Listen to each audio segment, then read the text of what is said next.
Glorious coaching centre के YouTube channel पे एक बार आपका फिर स्वागत है। मैं आपका मित्र ताज। आइए हिंदी शिक्षण शास्त्र के क्लास में हम लोग आज व्याकरण पर बात करेंगे और एक ऐसे महत्वपूर्ण टॉपिक को हम लेने जा रहे हैं जो आप किसी भी प्रकार की एग्ज़ाम की तैयारी करते होंगे, या क्लास 10th हो, 12th हो, या किसी भी कंपटीशन की तैयारी करते हो। तमाम कंपटीशन के एग्ज़ाम में संधि से क्वेश्चन बनते हैं और बनने की संभावना है। तो ये बिना समय गवाते हुए स्टार्ट करते हैं। आखिर संधि के बारे में हम लोग क्यों इतना हवा बना हुआ है कि संधि से बहुत सारे क्वेश्चन बनते हैं, और अधिकांश लोग आप 2 बार हो, 3 बार हो, 4 बार हो, कितने बार आप पढ़ लेते हैं और संधि के क्वेश्चन में आप हमेशा गलत कर देते हैं। तो आज हम इस वीडियो में आपको संधि का पूरा विस्तार से बताने का प्रयास करेंगे कि दोबारा आपको किसी प्रकार का कन्फ्यूजन आपको ना हो। तो यदि हमारे चैनल पर पहली बार विजिट किए तो हमारे चैनल को सब्सक्राइब करेंगे, साथ ही बेल आइकन भी प्रेस करेंगे ताकि आपको समय समय पर क्लास के नोटिफिकेशन मिलते रहे। देखिए, संधि का जो अर्थ होता है वो होता है जोड़, यानी दो, जब हम किसी चीज़ को, दो चीज़ को हम आपस में जोड़ते हैं तो उसको हम संधि कहते हैं। देखिए, संधि में हम लोग पढ़ेंगे क्या क्या आमतौर पर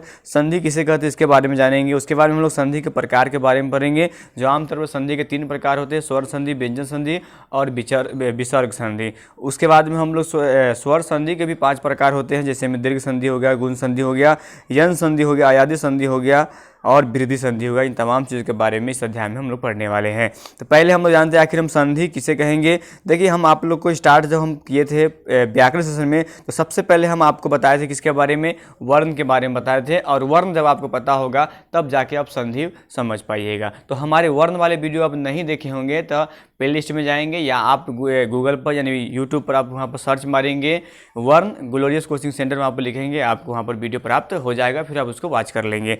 ठीक है, वर्ण। उसके बाद में आप संधि को बेहतर ढंग से समझ पाएंगे। देखिए, वर्ण क्या होता है? निकटवर्ती वर्णों के परस्पर मेल से उत्पन्न विकार को या परिवर्तन को हम संधि कहते हैं, या दूसरे भाषा में कहेंगे 2 या 2 से अधिक जब वर्ण आपस में मिलते हैं और उसमें विकार होता है यानी परिवर्तन होता है, उससे हमारा संधि का निर्माण होता है। वर्णों में संधि करने पर स्वर्ण, व्यंजन अथवा विसर्ग में परिवर्तित हो जाता है, अतः संधि 3 प्रकार के होते हैं। यानी कहने का मतलब हुआ कि जब हम संधि का निर्माण करेंगे तो उसमें 3 तरह का संधि हमको पढ़ना पड़ेगा। एक हमको पढ़ना पड़ेगा स्वर संधि, एक हमको विसर्ग संधि और एक व्यंजन संधि पढ़ना पड़ेगा। ठीक है, तो संधि हम किसे कहेंगे? जब 2 वर्णों के मेल से उत्पन्न विकार को हम क्या कहते हैं? संधि कहते हैं। क्या कहते हैं? जब 2 वर्णों के मेल से जो विकार उत्पन्न होता है यानी जो परिवर्तन होता है उसको हम संधि कहते हैं। और संधि के 3 प्रकार होता है, जैसे हम बताया आपको, स्वर संधि होता है, व्यंजन संधि होता है और विसर्ग संधि होता है। ठीक है, तो हम पहला जानेंगे कि आखिर हम स्वर संधि किसे कहेंगे। स्वर्ण क्या होता है? आप तौर पर जानते हैं स्वर्ण क्या बोलते हैं? स्वर्ण उस मूल ध्वनि को कहते हैं जिसको उच्चारण करने में किसी वर्ण की सहायता हमको लेनी नहीं पड़ती है। अर्थात दूसरे भाषा में हम कहेंगे स्वर्ण क्या होता है? स्वतंत्र होता है। स्वतंत्र कहने का मतलब हुआ किसी वर्ण की सहायता लेनी हमको नहीं पड़ती। जैसे में आप जानते हैं कुल जो स्वर्ण 11 है, अ, आ, हर्षि दीर्घी, हर्षु दुर्गु, उसके बाद डी, ए, ऐ, ओ, औ, ये हमारे 11 जो होता है उसको स्वर्ण माना जाता है। अगर अनुस्वार की बात करें, अनुस्वार और विसर्ग की बात करें तो आपका अयोग वाह के अंतर्गत आता है, जैसा कि आप हमसे पढ़ भी चुके होंगे। यदि आप कहीं भी पढ़े होंगे, नो डाउट आप इसके बारे में बखूबी जानते होंगे। अब स्वर संधि किसे कहते हैं? स्वरों से मेल होने पर जो विकार उत्पन्न होता है उसे हम स्वर संधि कहते हैं। यानी कहने का मतलब जब 2 स्वर आपस में मिलते हैं तब जाके उसमें कोई परिवर्तन होता है, विकार होता है, उसको हम क्या कहते हैं? स्वर्ण संधि कहते हैं। अब स्वर्ण संधि के कितने प्रकार होते हैं? 5 प्रकार होते हैं। कौन कौन सा होता है? दीर्घ संधि होता है, गुण संधि होता है, यन संधि होता है, वृद्धि संधि होता है और अयादी संधि होता है। अब हम बारी बारी से तमाम 5 संधि पर बात करेंगे। तो पहला हमारा जो आता है वो हमारा दीर्घ संधि आता है। अब हम दीर्घ संधि किसे कहेंगे ये हम जानते हैं। पहले देखिए, जब सजातीय क्या होता है? जानने के सजातीय का मतलब होता है समान जाति वाला। क्या होता है असली मतलब? समान जाति वाला या समान प्रवृत्ति या समान गुण रखने वाले को हम लोग सजातीय कहते हैं। अगर अलग अलग गुण रखते हैं, अलग अलग परिवेश से संबंध रखते हैं, उसको हम विजातीय कहते हैं। क्या कहते हैं? उसको विजातीय कहते हैं। तो सजातीय स्वर्ण संबंध आप जो जिसका उच्चारण स्वतंत्र होता है, जैसे में अ हो या आ, हर्षि दीर्घी, हर्षु दुर्गु आपस में मिलते हैं तो स्वर दीर्घ संधि का मतलब यहाँ पर निर्माण होता है। यानी कहने का मतलब हुआ जब इस प्रकार के सजातीय जब स्वर्ण आपस में जुड़ते हैं, जो विकार उत्पन्न होता है वो हमारा स्वर्ण संधि का ही होता है। और स्वर्ण संधि में किसका प्रकार होता है? तो ये हमारा दीर्घ स्वर संधि होता है। क्या होता है? दीर्घ स्वर संधि होता है। अब एग्जाम्पल पर बात करेंगे और बेहतर ढंग से समझने का प्रयास करेंगे। देखिए, पहले हम जानते हैं वर्ण विन्यास का है या वर्ण विच्छेद का है, बहुथार सेम होगा, के द्वारा दीर्घ स्वर संधि के अंतर्गत हम स्वरों के मेल से उत्पन्न विकार को निम्न प्रकार से समझा जा सकता है। जैसे हम यहाँ देखिए परम धन अर्थ हम लिखे, क्या लिखे, परम धन अर्थ। इसको जोर मत पढ़िएगा, बहुत सारे लोग इसको जोर पढ़ते हैं, लेकिन हम आपको बता रहे हैं कभी भी आप जोर नहीं पढ़ेंगे, बल्कि इसको क्या पढ़ेंगे, धन पर। इसे सिंबल दिया हुआ है प्लस का, उसको धन पढ़ेंगे। परम धन अर्थ है तो इसे हमारा शब्द क्या बना, परमार्थ बनना। क्या बना, परमार्थ बनना। ये हमारा दीर्घ स्वर संधि के अंतर्गत आएगा। अब हम देखिए परम को हम अगर वर्ण विच्छेद करना चाहते हैं, वर्ण विच्छेद सुनिएगा तो क्या होगा, प में अगर हमने हलंत लगा दी तो इसका मतलब आधा होता है, इसको हम लोग बोलते हैं स्वर्ण रहित बोलते हैं। अ, फिर उसके अंत में र में हलंत है, अ तो परम हुआ, फिर म अ तो परम हो गया, उसके अंत में अ रम अ हुआ, अथ अ, ये बना का अर्थ बना, यानी परम अर्थ हुआ। क्या होगा, परमार्थ हो गया। ये हमारा क्या होगा, संधि का निर्माण हुआ। ये कौन संधि के अंतर्गत आएगा हमारा, तो ये दीर्घ स्वर संधि के अंतर्गत हमारा आएगा।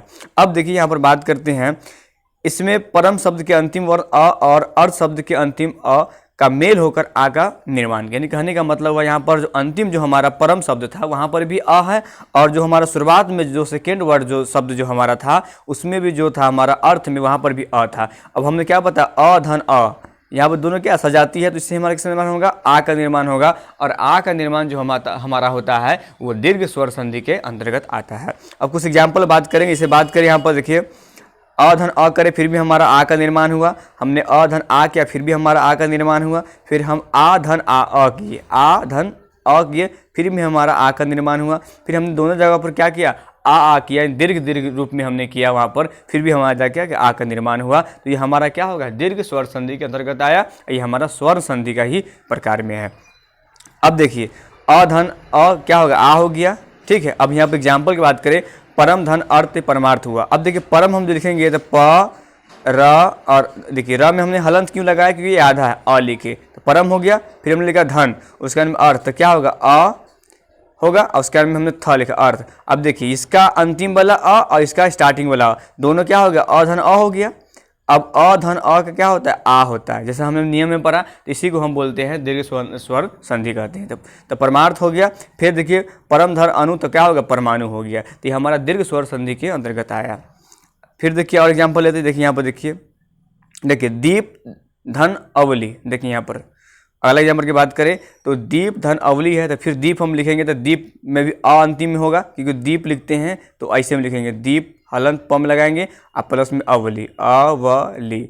अब देखिए यहाँ पर भी अ है, यहाँ पर भी अ है। अब दोनों का जब जोड़ करेंगे तो अ धन अ, तो आ होगा, तो देखिए दीपावली बन गया। ये भी हमारा क्या होगा, दीर्घ स्वर संधि की हुआ। यहाँ पर समझना होगा कि यहाँ पर वर्णों का क्या हो रहा है, वर्णों में विकार उत्पन्न हो रहा है। पहला वाले शब्द में हम अंतिम वर्ण को देखेंगे और स्टार्टिंग वाले में हम पहले वर्ण को देखेंगे, तो दोनों वर्ण हमारा क्या सजातीय रूप में आ रहा है, तो हमारा दीर्घ स्वर संधि के अंतर्गत आएगा। क्योंकि उसमें 5 हम नियम पढ़ने वाले हैं, तो हम प्रत्येक नियम को बढ़िया से पढ़ेंगे ताकि किसी भी प्रकार का संधि दिया रहे, क्योंकि आमतौर पर आपसे संधि के प्रकार से ही क्वेश्चन पूछे जाते हैं।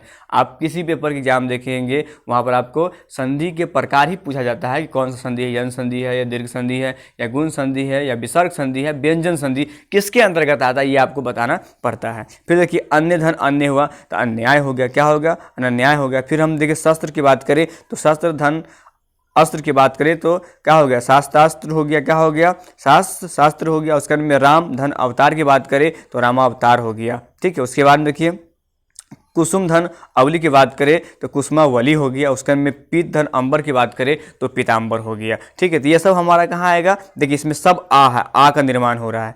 अब यहाँ पर देखिए अगला नियम पढ़ते हैं। अगला नियम क्या है, अ धन आ, इससे भी हमारा आ का नियम मतलब निर्माण होगा, ये भी हमारा दीर्घ स्वर संधि के अंतर्गत आएगा। फिर देखिए देव धन आलय की बात करें तो देवालय का निर्माण हो गया। फिर सत्य धन आग्रह, तो क्या होगा, सत्याग्रह हो गया, यानी सत्य के लिए क्या करना, आग्रह करना, ठीक है। आगे बात बढ़े देखें तो आत्मधन आहुति, देखिए क्या लिखा हुआ है, आत्मधन आहुति। तो यहाँ पर क्या होगा, क्या हमें निर्माण हुआ, देखिए आत्मधन आहुति हुआ तो आत्मा आहुति हुआ। देखिए यहाँ पर माँ देख रहे हैं ना, तो माँ का निर्माण हुआ, यानी इसमें आ की मात्रा लगा, तो आप इससे भी पकड़ सकते हैं कि कौन सा संधि है, तो ये दीर्घ स्वर संधि के अंतर्गत आएगा। फिर मकर धन आकृति की बात करें तो मकराकृति हो गया। फिर एक धन आसन, आसन की बात करें तो एक आसन हो गया। फिर देखिए गद धन आत्मक, देखिए गद धन आत्मक की बात करें तो गधात्मक हो गया। देखिए धा पर यहाँ पर आ की मात्रा लगा हुआ है ना, तो इससे हम क्या करेंगे, संधि को पकड़ लेंगे कि आखिर कौन सा संधि है।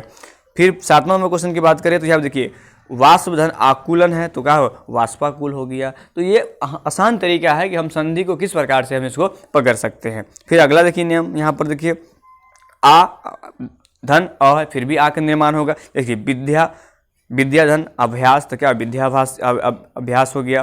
फिर देखिए सुषमा, सुषमा प्लस अनुभूति हो गया तो सुषमानुभूति हो गया। सीमा धन अंकित हो गया तो सीमांकित हो गया। फिर रेखा धन अंश हो गया तो रेखांश हो गया। अंतिम में बात करें अगर रेखा, अगर हम रेखा को तोड़ेंगे तो देखिए यहाँ पर रे ख में देंगे हलंत आ लिखेंगे, आ प्लस में अंश है कि नहीं। तो यहाँ पर भी देखेंगे तो रेखांश हो गया, है कि नहीं है।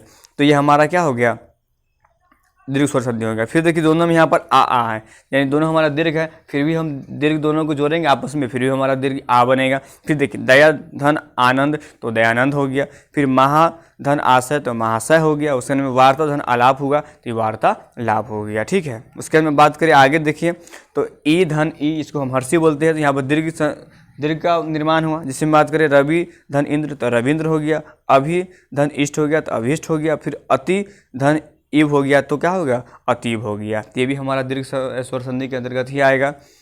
आगे बात करेंगे इसी में ई धन ई की बात करें तो बरकी ई का निर्माण होगा। फिर देखिए मुनि धन ईश्वर की बात करें तो मुनीश्वर हो जाएगा। फिर हरि धन इसकी बात करें तो हरीश हो जाएगा। तो इसको पकड़ने का तरीका है कि देखिए यहाँ पर ई, यहाँ पर दीर्घ है तो इसको हम दीर्घ स्वर संधि कहेंगे। मतलब एक ट्रिक के माध्यम से हम इसको पढ़ते हुए जाएंगे ना तो हमको कोई तरह की परेशानी होने वाला नहीं है। फिर हरि धन इसकी बात करें तो हरीश हो जाएगा। अधि धन इसकी बात करेंगे तो अधीश हो जाएगा। फिर यहाँ पर देखिए दीर्घ है और हर्षी है तो दोनों मिलकर हमारे दीर्घ का निर्माण करें, जैसे आप जानते हैं। उसको नारी धन इच्छा तो नारीक्षा हो जाएगा। फिर नारी धन इंदु हो गया तो नारिंदी हो गया, क्या हो गया, नारिंदु हो गया।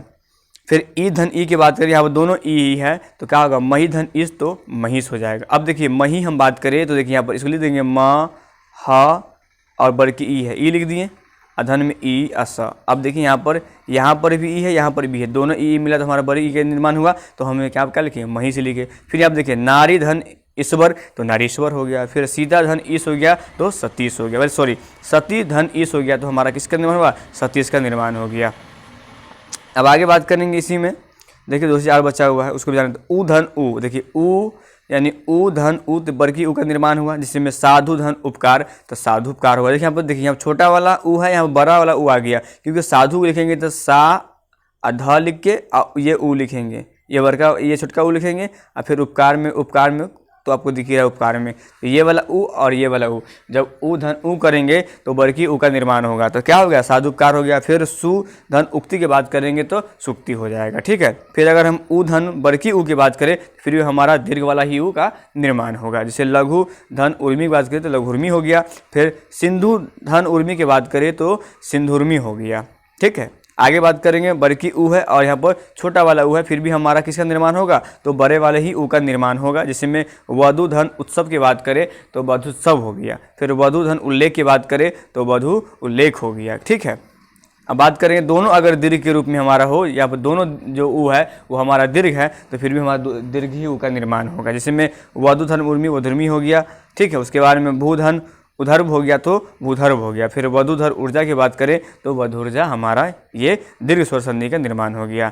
अब हम बात करेंगे री की बात करें, यहाँ पर भी री यहाँ पर भी, इस दोनों मिलकर हमारा री का ही निर्माण करेगा। देखिए री की बात करें तो री धन री का मेल संधि, हिंदी में संधि के अंतर्गत क्या है, एक करने का मतलब हुआ अपवाद है। क्या है ये, अपवाद है होता है, किंतु री धन री ही कहलाता है। जैसे में प्रीत धन ऋण हो गया तो प्रीतरण हो गया, क्या हो गया, प्रीत धन ऋण हो गया तो इसको प्रीतृण कहते हैं। तो यहाँ पर क्या है, मतलब दोनों री है तो री ही का निर्माण होता है। ये हिंदी में क्या है, अपवाद है, मतलब अपसेक्शन में ये हमारा आ जाता है, ठीक है। तो आई होप कि आप इसको बेहतर ढंग से समझ गए होंगे। दीर्घ स्वर संधि पर जब हम नेक्स्ट वीडियो जब पार्ट 2 लेके आएंगे वहाँ पर हम गुण संधि के बारे में पढ़ेंगे। तो कैसा लगा वीडियो आप फीडबैक दीजिएगा। हम नेक्स्ट वीडियो में आएंगे तो इससे आगे पर बात करेंगे। तब तक इतना ही, मुझे दिया गया। जय हिंद, जय भारत।